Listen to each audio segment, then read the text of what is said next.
Muchas gracias, don Eugenio. Le concedemos finalmente la palabra al doctor Borja Mapelli. Gracias. Bueno, en primer lugar, pues me quiero sumar al agradecimiento de haberme permitido la oportunidad de estar nuevamente aquí en Costa Rica. Agradecimiento al Colegio de Abogados, agradecimiento al Ministerio de Justicia, que son las instituciones convocantes, y felicitarles además por la oportunidad de este encuentro sobre este tema. Y bueno, expresarles en primer lugar un deseo a la vista de estos dramáticos cambios que se acaban de exponer por mis dos compañeros de mesa. Pues yo deseo que pronto los padres lleven a sus niños felices al colegio, sin riesgo de que vayan a ser agredidos. Deseo que se reduzca la tasa de homicidios y se vuelva a recuperar ese 3 o 4 por cada 100.000 habitantes. Deseo para Costa Rica que se consoliden y legitimen las instituciones democráticas. Deseo también que los políticos, ahora en adelante, pues ya no invoquen tanto y asusten tanto como lo hacen ahora con el tema de la seguridad. Y otras tantas cosas parecidas las deseo porque sería lo único que justificaría que Costa Rica haya pasado de ser pues un país dentro de la órbita de países como Holanda, Noruega, Dinamarca, países con escasísimos problemas delictivos y que invierten más en colegios, hospitales, parques y no esos 100.000 millones de colones en cárceles, ¿verdad? Porque si pasar de formar parte de ese grupo exquisito de países a equipararse, a formar parte de los 10 países del mundo que más población penitenciaria tienen y codearse con modelos de justicia como el de Rusia, China o Estados Unidos, no tiene esas bienaventuranzas que les he dicho antes, pues la verdad es que alguien debería de responder por ello. Bueno, es que no me he podido resistir a hacer este comentario introductorio porque verdaderamente es un cambio mucho más radical el que se ha producido desde el 2008, al que, bueno, uno se podía imaginar que había ocurrido, ¿no? Por lo demás, no piensen ustedes que lo que sucede en Costa Rica solo sucede aquí. Lamentablemente, y digo lamentablemente porque estoy firmemente convencido de que esta no es la solución del problema y, por lo tanto, lamentablemente esto se vive en muchos países de nuestro entorno y se vive con las mismas argumentaciones y se constata con la misma crudeza que más cárceles, más delincuentes, más policías, quiero decir, más cárceles, más delincuentes, más reclusos o más policías, no es la fórmula para reducir ni la criminalidad de un país, ni mucho menos la conciencia de seguridad que tienen los ciudadanos. Pero bueno, así son las cosas. Bueno, cuando el presidente del colegio me invitó a este acto y me propuso el tema de la flagrancia y su incidencia en el mundo de las prisiones, la verdad es que me causó un cierto desconcierto, porque no sabía exactamente hasta qué punto se podía producir esa incidencia, pero luego reflexionando sí que me he dado cuenta que efectivamente tiene una incidencia manifiesta e interesante de destacar este fenómeno, este efecto que se ha producido de la aplicación de la ley de la flagrancia y el sistema penitenciario. Las primeras veces, o sea, el origen, no sé cómo quieren ustedes hablar, en que el derecho le da un tratamiento específico a los delitos flagrantes o infraganti, como se dice también en mi país, no es en este escenario en el que nos estamos moviendo, sino en un escenario más próximo a la legítima defensa. Es decir, el delito infraganti, tanto el que era antes en sus orígenes como el que da lugar a esta ley que tenemos en Costa Rica, no es nada más que una argumentación jurídica para establecer una serie de recortes en los derechos de determinadas personas. Pero mientras que en sus orígenes esa limitación de ciertos derechos se justificaba porque el delito estaba vivo y consiguientemente había un peligro evidente, es decir, piensen ustedes en el escenario esencialmente muy similar de la legítima defensa. En ese escenario, en donde el delito todavía está vivo y está actuando y por lo tanto hay todavía peligro de que se incremente el daño para los bienes jurídicos, pues es en el que se entiende y se le da un tratamiento jurídico y se permite, el Estado comparte ese monopolio del ejercicio de la violencia con los ciudadanos, permitiendo una cierta relajación de algunos derechos fundamentales, pues como puede ser, por ejemplo, la detención, como puede ser, por ejemplo, el registro domiciliario o, en casos más graves, el ejercicio de la violencia por el propio particular que, frente al delito flagrante que le agrede a él o a terceras personas o al patrimonio, reacciona en legítima defensa. Eso nos lleva a un concepto de flagrancia diametralmente alejado del que aquí tenemos entre manos. Es decir, sería un concepto estricto de flagrancia. Pero lo que ahora estamos viendo es otra cosa distinta.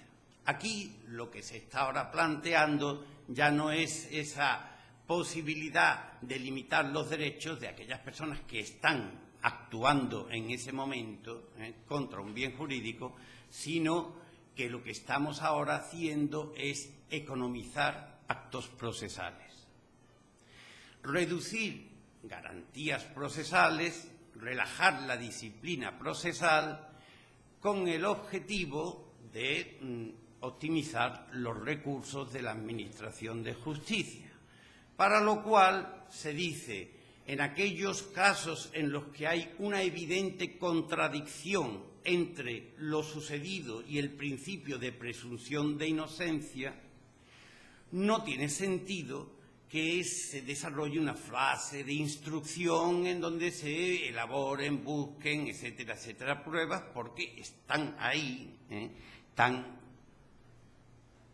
a la mano, que realmente resulta hasta chocante e incomprensible que se haga toda esa fase intermedia del proceso penal.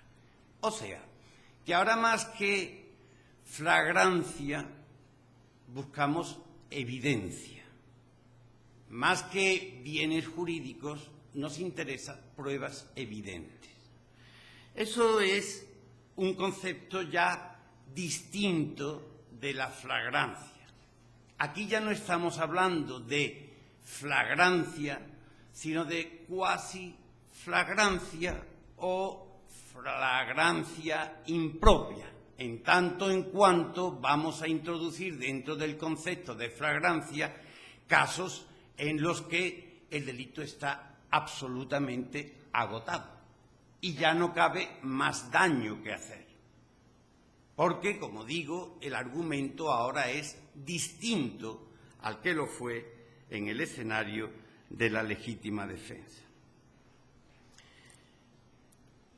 Con los respetos obvios y debidos y con las cautelas que ustedes pueden comprender que uno debe de tener cuando aborda un análisis de una legislación, también cuando la de su propio país, pero desde luego mucho más y con más respeto cuando no es la propia, visto el actual tratamiento que se hace de la flagrancia en la legislación procesal de Costa Rica, se me ocurren hacer tres observaciones. Tres observaciones que son las siguientes. Primero, creo que el artículo 236 de la Ley del Código Procesal Penal emplea un concepto de flagrancia, entre comillas o entre paréntesis, evidencia, que va más allá de lo que parece lógico emplear teniendo en cuenta el objetivo que se pretende, ¿verdad? De manera que aquí lo que pretendemos es ¿para qué hacer una instrucción, para qué buscar pruebas cuando la cosa resulta del todo evidente? Pero tiene que resultar del todo evidente. El artículo 236 habla de recoge bajo el macroconcepto de flagrancia 6 supuestos. 1, la flagrancia en sentido estricto. En el momento se está cometiendo el delito. 2, inmediatamente después. Pero todavía estamos dentro de lo evidente, ¿verdad? Inmediatamente después. 3, mientras sea perseguido. Seguimos dentro del marco de la lógica de la evidencia. 4, cuando tenga... perdón, disculpe, pero es que tengo aquí puesto, cuando tenga, porque lo he tomado un momentito. 4, cuando tenga objetos presentes, rastros. Este sí, es el cuarto y el último, ¿no? Exactamente, sí. De manera que el cuarto es el que a mí, personalmente, me suscita más dudas sobre su coherencia con el objetivo de esta ley. Porque dice, cuando tenga objetos o presentes rastros que hagan presumir. Claro, si tiene objetos o presenta rastros que hacen presumir, esto es precisamente lo que se hace en la fase intermedia durante la instrucción. Es decir, esa presunción elevarla a una prueba de cargo que permita imputar unos hechos a una persona. Luego, esa presunción de rastros, esa presunción a partir de rastros o huellas, entiendo que está fuera de lugar con respecto al objetivo de esta ley, porque exige una lógica, emplear una metodología analítica para llegar al convencimiento de que efectivamente esto es así. Segunda cuestión que me llama la atención en tanto al tratamiento que hace el legislador de esto. Si aquí de lo que se trata es de, en aquellos casos en los que hay evidencia, relajar la disciplina procesal, eso parece lógico que debiera de tener como justa contraprestación limitarlo, sus efectos procesales, a delitos que no tengan una especial amenaza penal, es decir, que no tengan una especial gravedad. Porque cuando estamos barajando delitos que pueden llevar a condenas de hasta 50 años, por muy evidente que resulte la prueba, creo que en el Estado de Derecho es recomendable mantener la instrucción por lo que pueda pasar. De manera que el equilibrio jurídico justo a esa relajación parece que debiera de ser, decir, solo se aplica esta ley a delitos de hasta cierta gravedad y mantener el rigor y las garantías del proceso cuando lo que nos estamos jugando son penas elevadísimas. Eso no lo hace la ley procesal de Costa Rica, que en principio permite que todos los delitos pudieran ser tratados a través del proceso de flagrancia. 3. Dice, y ahora esto me sirve para relacionarlo con la incidencia penitenciaria de esta ley.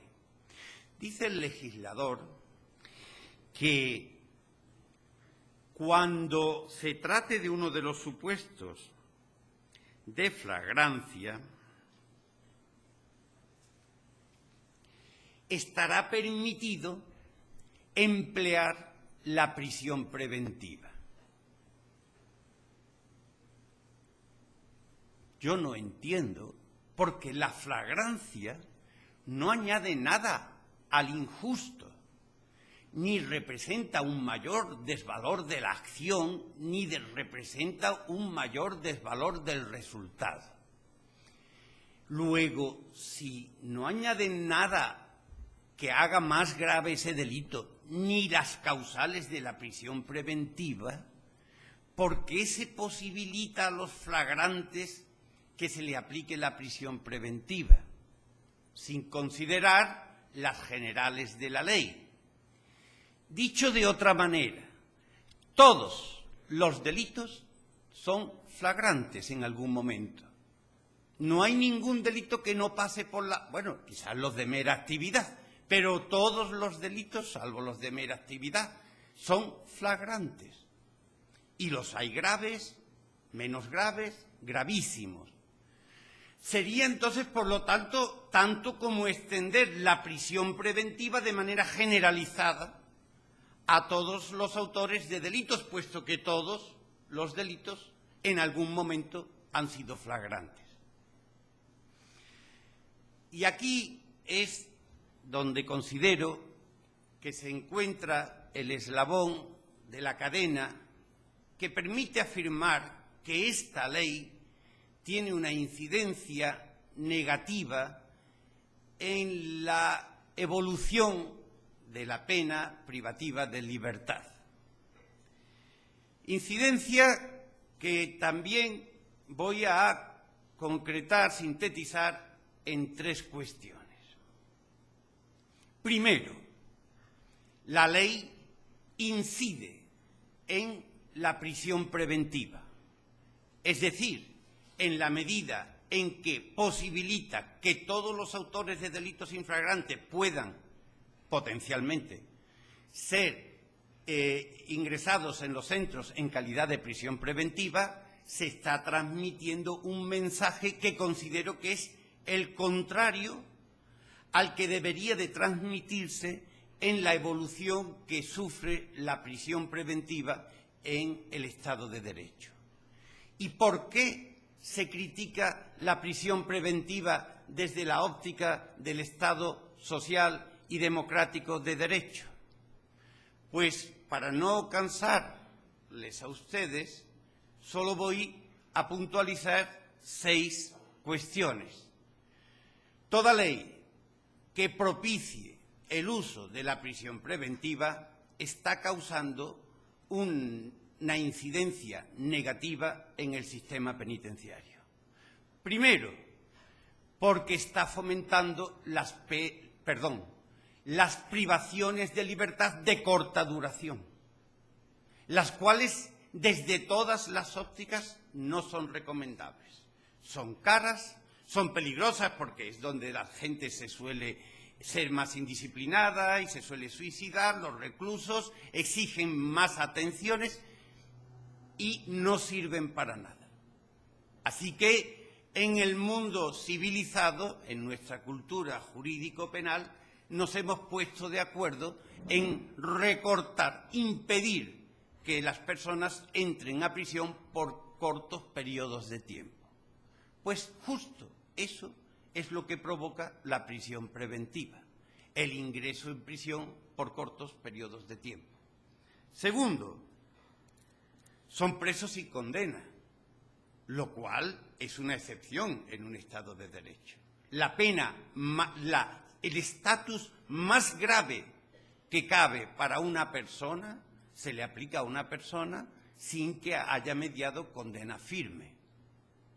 De manera que la prisión preventiva tiene que ser considerada excepcionalísima, porque son presos sin condena. Tercero, es una prisión total, en el sentido más goffmiano de la expresión, es decir, no tiene una posibilidad de ser concebida nada más que como prisión. El individuo entra y como su objetivo es depender de una causa penal, pues ahí está. Es igual al comienzo como al final. Nos retrotrae a los calabozos del siglo XIX, a las famosas penitenciarías. Se entra, se está y se sale cuando se tenga que salir. No permite ningún tipo de modificación en las condiciones regimentales. Cuarto, está escasamente sometida al control judicial. De la misma forma que aquellas personas que sufren prisión tienen la posibilidad de acceder a un orden jurisdiccional específico, porque es en el mundo de las prisiones en donde más riesgo hay de vulneración de los derechos fundamentales de las personas, eso que sucede para la población penada no se da para la población preventiva, porque la población preventiva no está penada y depende de la jurisdicción penal directamente, depende de la causa penal que le tiene en prisión preventiva. Así que no hay control judicial o no suficiente para poder saber si hay cumplimiento de legalidad en relación con los presos preventivos. Quinto, las cárceles, como ustedes saben, esto es una cosa de perogrullo, nacen, se diseñan, existen para estar dentro, no para estar entrando y saliendo. Bueno, pues precisamente eso es lo que pasa en las prisiones preventivas o en las unidades preventivas o en las secciones preventivas o como ustedes quieran llamarle, que es contra natura, porque en vez de estar dentro, que para eso se hizo la cárcel, están entrando y saliendo.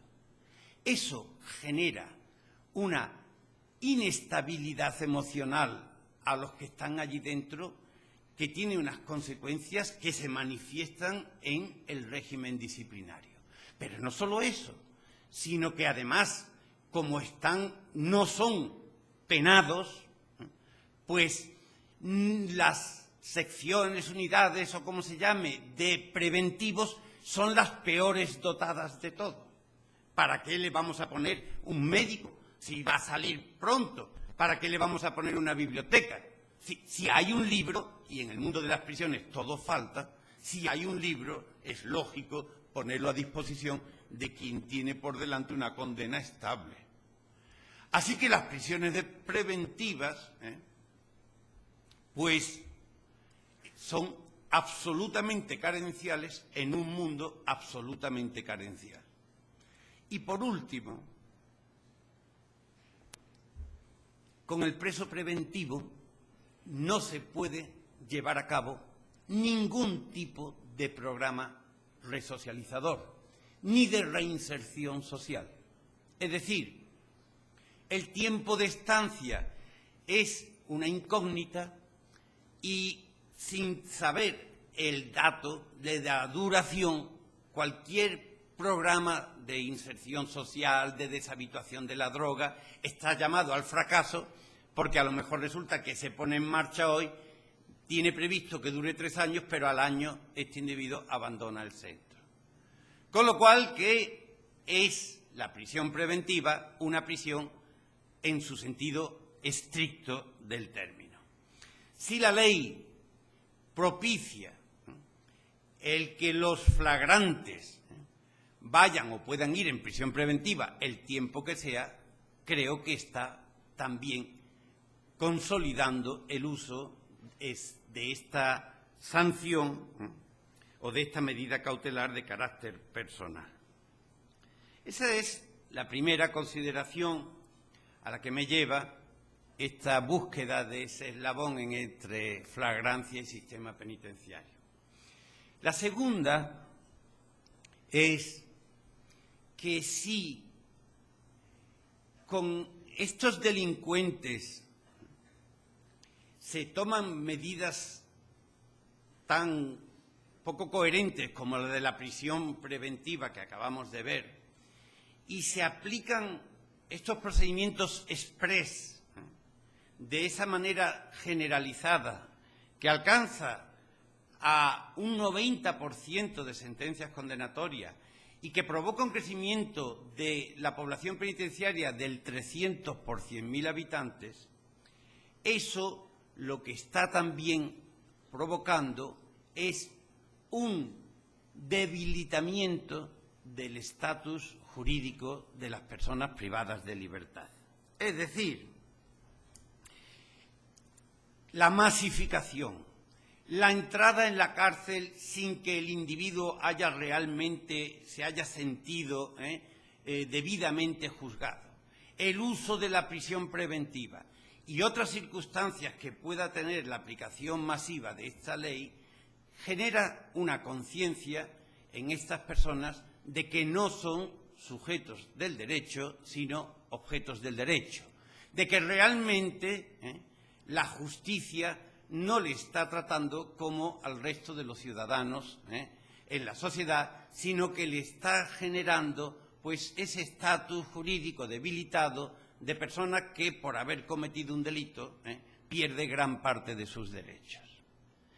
Y en tercer lugar y por último, me parece que si analizamos este fenómeno de esta ley en Costa Rica de una manera desde una perspectiva más abierta, es decir, no circunscrito al ámbito nacional, sino internacional, tengo la impresión de que es un ejemplo más, como el que se está dando en muchos países, de un nuevo horizonte penológico hacia el que estamos avanzando.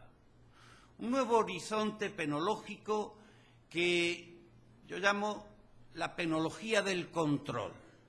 La penología del control porque el interés por castigar está cediendo terreno al interés por controlar. Nos estamos disponiendo a sistemas penales de controles masivos. Es decir, para eso no solamente se posibilitan estos procedimientos rapidísimos a muchísimos más supuestos de los que podría ser coherente, ¿verdad?, sino que se toman otras muchas medidas que todas en su conjunto efectivamente nos demuestra que vamos hacia esos nuevos modelos penológicos.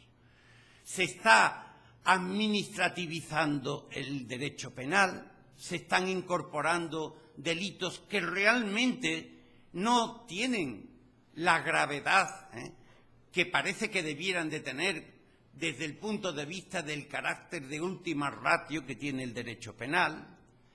se están utilizando criterios propios de la justicia actuarial, es decir, criterios en donde, fíjense ustedes, no importa tanto como en la penología precedente el perfil del individuo para tomar sobre él determinadas decisiones punitivas, sino la pertenencia del individuo a determinados grupos.